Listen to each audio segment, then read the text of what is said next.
Hey, this is Derek Jordan. Welcome to the World Fusion Show, where we bring you the leading innovators in world fusion music. Today, my guest is Dave Kobrenski. He is a musician, artist, and multi-instrumentalist, and he's from New Hampshire, and he joins us today in the studio. We're so excited to be back doing a live show today on the World Fusion Show. Welcome, Dave Kobrenski, to the World Fusion Show. Thanks, Derek. It's great to be here with you. So nice to have you. Thanks for making the trip down. My pleasure. From New Hampshire. We got to record some really cool music, which we'll be sharing with you later in the show. And I wanted to just ask you start with a little bit about your background, how you got into music, basically where you were when you were a kid and how you started. Sure. Well, I come from a musical family. My dad's a drummer. My mom's a pianist. And when I was growing up, my mom decided to go back to music school, which was great for her and for me because there was always a plethora of instruments around the house. Nice. In addition to the piano, there was always a violin, a saxophone, a flute, a guitar.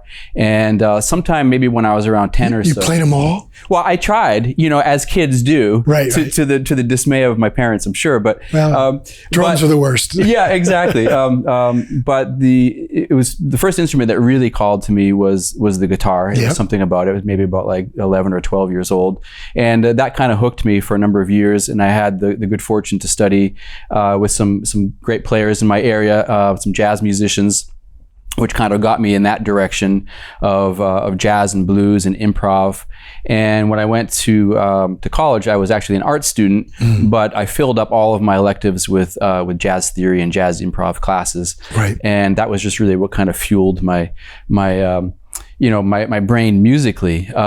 The real big thing that happened when I was in college as an art student was that I got an internship with the anthropology department to do illustrations for a book that was being published by the Smithsonian about a village in West Africa. Okay. So this was my first real deep dive into West African culture, because for 2 semesters I had to pore through all these slides and photos and recreate and paint this village, how it would have looked in the 1600s before the Ashanti Wars. Right. And so it was really just this amazing opportunity to discover this culture that at the time I knew very little about, being a kid who had grown up in New Hampshire. Right. So that led me, of course, with my musical interests, into an interest in the music of West Africa. And as they say, sort of the rest is history. Yeah, that's great. So you ended up going to West Africa, right? Yeah. It was many years later after the internship. I had sort of, I had done the college experience and I had moved on. I was working mostly as a musician and whatever jobs I could find. And years had passed. I kind of forgotten all about that internship when I was in college, until I kind of fell in with some musicians in Boston. Joe Camara and a bunch of guys who were from Mali and Guinea who were doing music in Boston, and they kind of turned me on to djembe and dunun drums. And after a couple of years of learning everything I could from whoever was around, I started teaching classes up north in Plymouth, New Hampshire. Developed a program that really grew. During that time, I think I grew as a musician. They say if you want to get really good at something, you teach it. And I spent 5 nights a week, 2 or 3 hours a night teaching. Over the couple of years that I was doing this, the program got a reputation, and it attracted the attention of a man named Ni Tete from Ghana, who was building a cultural center outside of Accra. My phone rang one night. It was this man Tete, who I had never met before, asking me if I would like to help him with his cultural center in outside of Accra. I was maybe about like 23 at the time or something like that. Yeah. And I just said, why not? I'd never met the guy or whatever. And a couple months later, I was on a plane to Ghana. Yeah. And the cool thing about that was, of course, it had been maybe about like, 5 or 6 years since that internship.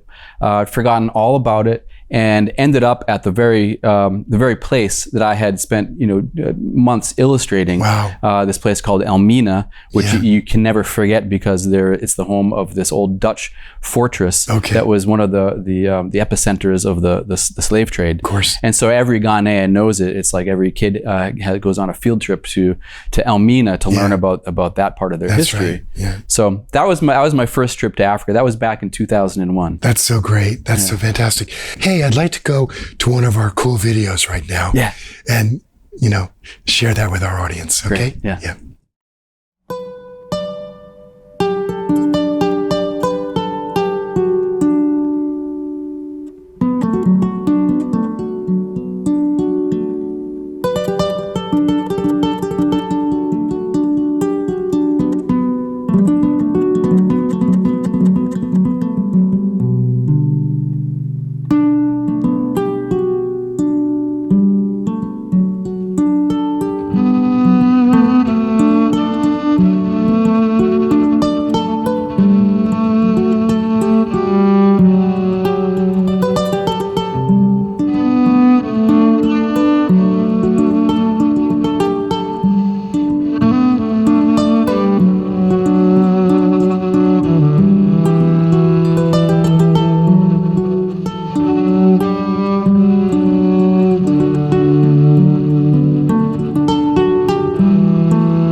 That was so nice to hear.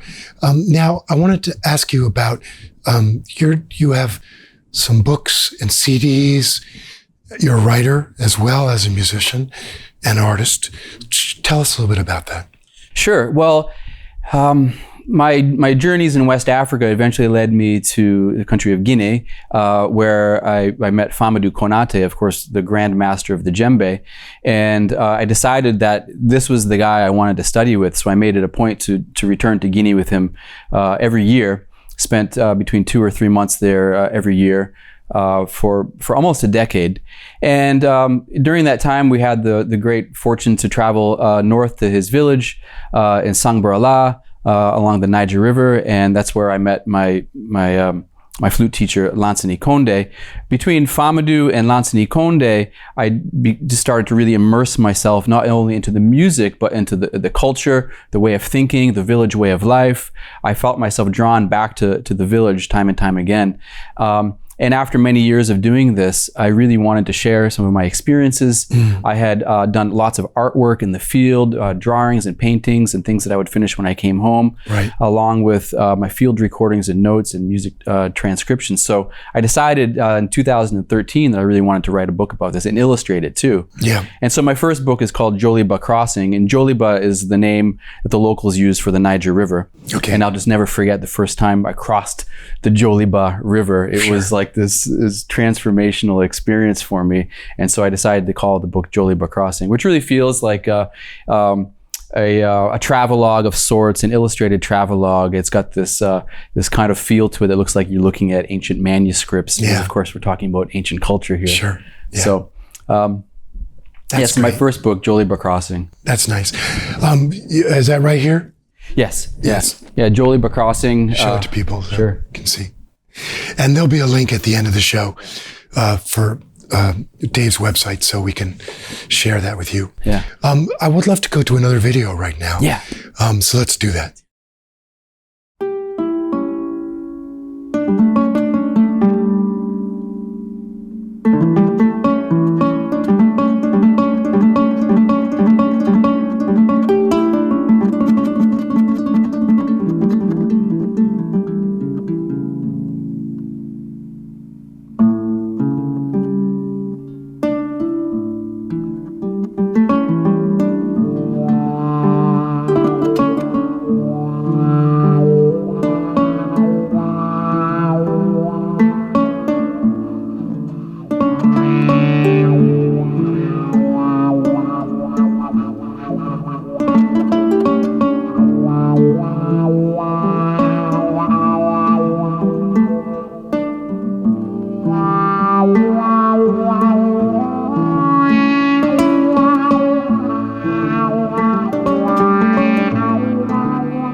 So we are back with Dave Kobrenski. And Dave, you are a flute maker, and you make these wonderful Fulani flutes, Fula flutes, which is a very common instrument in West Africa. The Fula are a very large culture, language and culture throughout many countries in West Africa. But one instrument they share is the flute. And we have some friends in common who play. But I wanted you to show our audience your beautiful flutes that you make. Sure, absolutely. So I had the opportunity to study and apprentice as a flute maker with a man named Lansini Konde, who's Malinke, but of course the Fulani people and the Malinke people have always lived side by side, and that's why they share this instrument. A lot of the music sounds similar, but they have their own repertoire for each of the instruments. And after years of studying how to play the flute with Lansini, realizing that he was a master flute maker, I just really wanted to kind of get my hands dirty with that and learn how to make them. So I spent a number of years apprenticing with him, and of course I would come home and tinker and try to get to kind of perfect the sound and the tone and all of these things. And year after year, I would return with my flutes to Guinea to show Lansini, and he would do one of these things where he'd pick it up and kind of look at it and kind of go, and he'd go. He'd play it a little bit, and then he'd kind of go, almost. Keep going. Keep going. So I'd go next year. I'd go home and I'd keep working on it. But by the end of of a decade of doing this, I finally produced flutes that both were acceptable to him. Were acceptable. And Lansini played my flutes, and a number of flute players around the world play my flutes, and I'm really happy about that. Sure, and you sell them to people. Sure. Right? You make them. Yeah, Lansini and I started a company called Casa Flute Company. Okay. A number of years ago, and the goal with this was to help him gain an income. Sure. As well as for me to continue my pursuit of flute making. And so we pursued this for a number of years and sold a lot of his flutes. And sadly, Lansini passed away just last year. Yeah. And so I kind of in keeping the Casa Flute Company alive, not only with the flutes, but with the music that he imparted to me over the course of a decade and a half. Sure. Well, the flutes are truly a work of art. I have to say, you're a fine craftsman. Thank you. Very beautiful. And let's go to our next video where we'll hear you play some flute. Okay? Cool. All right.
We are back with Dave Kobrenski, and master flute maker, I would say at this point, after all that work. So I wanted to ask you just a little about your philosophy of music and what you're trying to do in sharing your music with people. Oh, sure.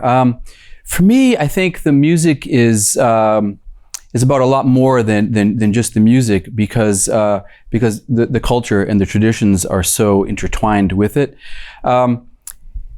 For me, my study of West African music is just as much about a preservation of the culture, not to preserve like in the way of like we're going to set it in stone that it's a certain way, but we're at a point obviously in the world where we're in a precarious situation with the Western world and our way of life.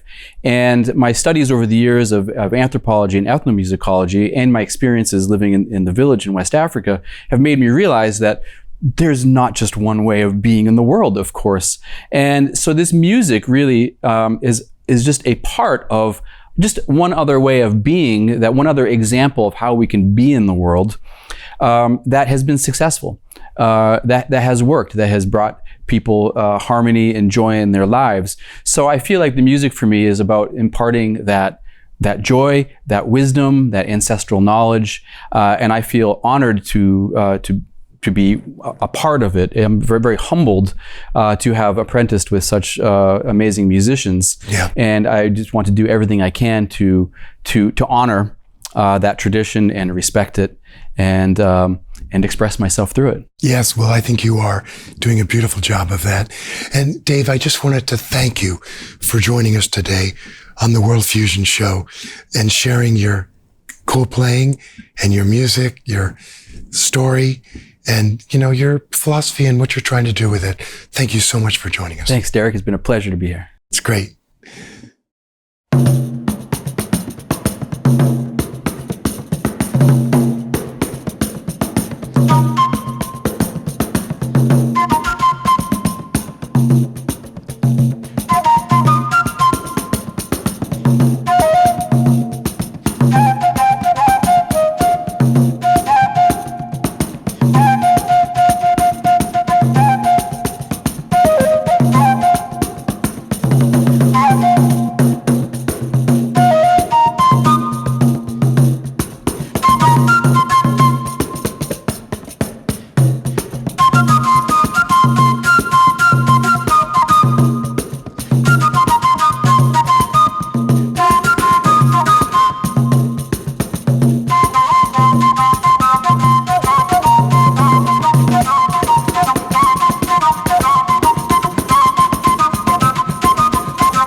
This is Derek Jordan.